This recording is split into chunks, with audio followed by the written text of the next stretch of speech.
Startup का मतलब ये तो नहीं है कि हर किसी के पास $1 बिलियन का काम हो रहा है और 2000 लोग काम करें, जरूरी नहीं है।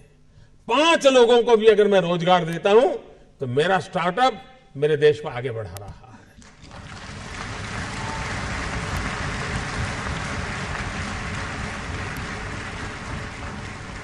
एक साइकोलॉजिकल चेंज लाना है कि यूथ के दिमाग में जॉब सीकर की मानसिकता से उसको बाहर लाना है, वो जॉब क्रिएटर बने। और एक बार उसके दिमाग में आ गया कि मुझे 2 लोगों की जिंदगी को बद संभालना है, वो कर लेगा। हमारे देश में एजुकेशन इंफ्रास्ट्रक्चर पर बल दिया जाता है, टीचर के अपॉइंटमेंट पर बल दिया जाता है, वो काम हो भी रहा है। लेकिन समय की मांग है क्वालिटी एजुकेशन की। गरीब से गरीब, दूर सुदूर जंगलों में रहने वाला व्यक्ति हो, पहाड़ों में रहने वाला व्यक्ति हो, मैं ऐसे कैसे चीजों को खोज के निकालूं कि उसी क्वालिटी का एजुकेशन जो अमीर घराने के बच्चों को मिलता है, उस टेक्नोलॉजी के द्वारा गरीब से गरीब तक मैं कैसे पहुंचाऊं। और देश तब बदलेगा कि हम समाज के आखिरी इंसान को इस सुविधाओं से लाभान्वित करके उसकी जिंदगी बदलने का अवसर दे। हमें उसको फीड करने की जरूरत नहीं पड़ेगी। अगर उसको क्वालिटी एजुकेशन मिलता है तो वहां भी ऐसे स्पार्क वाले बच्चे होंगे जो उठ करके खड़े हो जाएंगे और दुनिया बदल देंगे। हेल्थ सेक्टर, आज हेल्थ सेक्टर ज्यादातर डॉक्टरों पर डिपेंडेंट कम है, टेक्नोलॉजी पर डिपेंडेंट है। डॉक्टर भी खुद टेक्नोलॉजी पर डिपेंडेंट है।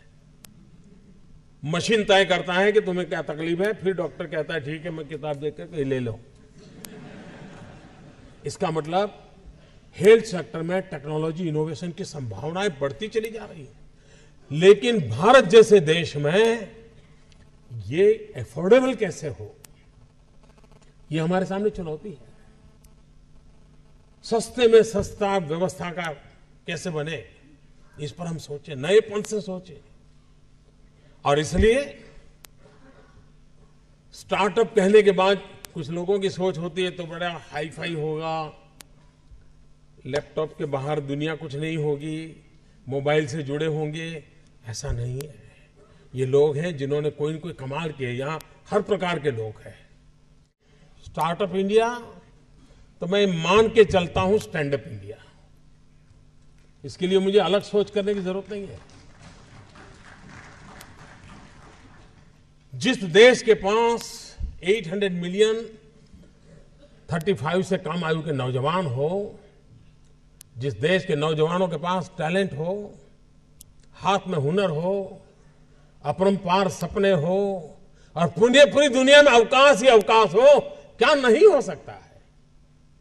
आज मैं आईटी प्रोफेशनल से कहना चाहूंगा, विश्व के किसी भी दुनिया के देश के नेताओं से मैं मिलता हूं, दुनिया का कोई भी डेलीगेशन आता है, उनकी जो बातों होती है उसमें एक चिंता हर एक को सता रही है और वो है साइबर सिक्योरिटी।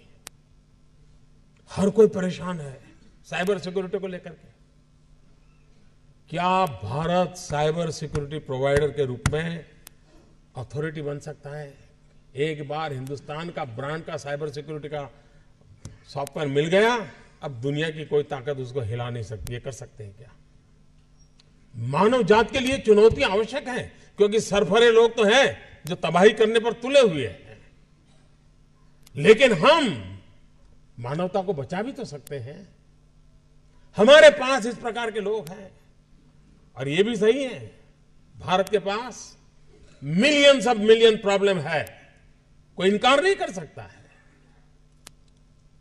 लेकिन एट द सेम टाइम मुझे इस बात का भरोसा भी है कि बिलियंस ऑफ बिलियन माइंड भी है। अगर मिलियन प्रॉब्लम है तो बिलियन माइंड भी तो हमारे देश में है।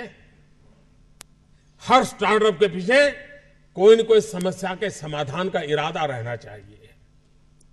और जब किसी स्टार्टअप के पास समस्या के समाधान का इरादा होगा तो उसकी संतोष का लेवल भी कहीं कुछ और होगा जी। जब किसी की जिंदगी में बदलाव लाता है तो उसको एक सेटिस्फेक्शन मिलता है। और इसलिए मैं वो कुछ करके दिखाऊं जिसमें मैं जॉब क्रिएटर बनूं, मैं वो कुछ करके दिखाऊं कि जिसके कारण किसी की जिंदगी में मैं काम आऊं, मैं वो कुछ करके दिखाऊं कि मेरे देश को एक कदम आगे ले जाने में मेरा भी कोई योगदान हो। इतना भी अगर सपना लेकर के हम चलते हैं, हम बहुत कुछ कर सकते हैं।